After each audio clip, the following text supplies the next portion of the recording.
Hey everyone, welcome back to Behind the Grape, where we look at wines from around the world, talk about them, look at the producer, flavor profiles, structure, what to eat with them, and of course the price. Everyone has a price that they are willing to pay for wine.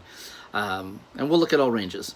Um, Today I'm really excited to go very, very, very far south as we go into Marlborough, New Zealand, and we examine the Kim Crawford Sauvignon Blanc 2019 vintage. I was lucky enough to go down to New Zealand a number of years ago and fly into Wellington and then go across to Marlborough, where I toured a number of vineyards. Unfortunately, Kim Crawford wasn't one of them, but just being there was unbelievable. I still have a video of being on a boat in the Sounds, in the Marlborough Sounds, fishing, and I looked over to my left, and the sun was setting, and I looked immediately over to my right, and the moon was rising, and they were parallel. I'd never seen that before. I've held on to that video because I don't think I'll ever see it again. But if you haven't been down to New Zealand, I highly recommend it. It is such a treat. The people are amazing, the wines are outstanding, and the food is incredible as well. So let's talk about Sauvignon Blanc. Obviously, we're going to talk about this one from New Zealand, but you can find it in a few other places as well around the world. In France, you find it in Bordeaux and Pissac-Léognan, and in Graves, where you find a slightly oaked version. In the Loire Valley, you find it in Sancerre. You can find it in Quincy and Menetou-Salon. In California, in Napa, Robert Mondavi made famous his Pouilly Fumé, where he used oak to add body to the wine. And then, of course, in New Zealand with the Sauvignon Blanc out of Marlborough. Marlborough's a really cool place, quite dry. It doesn't get a lot of rain. The vineyards are a lot of churned rock, loose stone, a little bit of limestone in there as well. So really mineral-driven wines, and the expression on them is phenomenal. I do find with Sauvignon Blanc, especially from New Zealand, you either love it or you hate it. It's very rare that you find people say, "I'm kind of neutral on New Zealand Sauvignon Blanc." It really is a "wow, I love it," or "get that away from me," because it is highly aromatic. So let's look at the wine.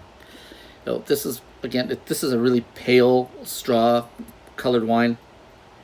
You can see right through it. There's not a lot of viscosity to this wine.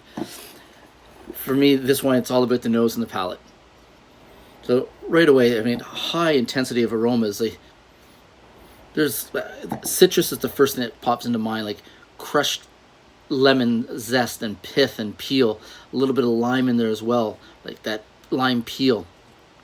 There's I get a little bit of guava and some tropical fruit, some pineapple in here. There's that, what we call the cat's pee. It's that very pungent aroma, which now, in a blind tasting, you don't really say, well, let me tell you about the cat's pee. We call it more blackcurrant bud. And the other telltale that I tend to get out of New Zealand is that little bit of bell pepper or jalapeno. Just adds a little bit of spice to the wine.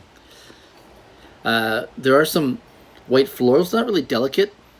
I always get a little bit of that dandelion leaf smell in this wine. And again, that minerality, that crushed rock, that gravel, the earth.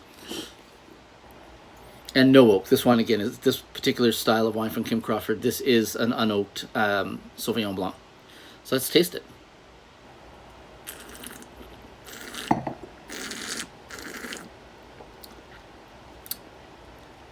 One of the great things about Sauvignon Blanc from Marlborough is the palate and the nose oftentimes are perfectly mimicked.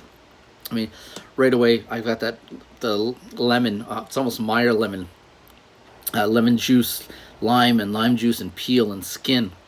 A little bit of that, again, that sweet fruity pineapple, guava. Again, that bell pepper and that blackcurrant bud. Really high acidity. This wine is crushing on the acidity.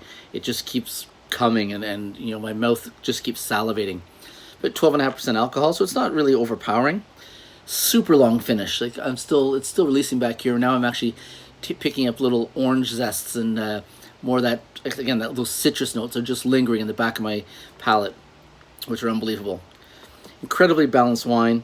I wouldn't call it a very complex wine. It's pretty straightforward and very linear, but it's a balanced wine. What I would eat with this wine, I'm thinking of as cedar plank salmon I'm thinking of a lovely pasta dish with some shrimp. I'm actually even thinking a little bit of goat's cheese for some fat, and add some richness to it.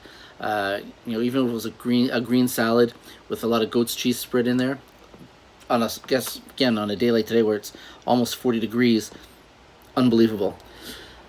Now, because of how easy this wine is to drink and with this acidity, I also call this a dangerous wine from Kim Crawford, because before you know it, you're into bottle 2, bottle 3, and then you don't even know that you're drinking Sauvignon Blanc anymore at that point.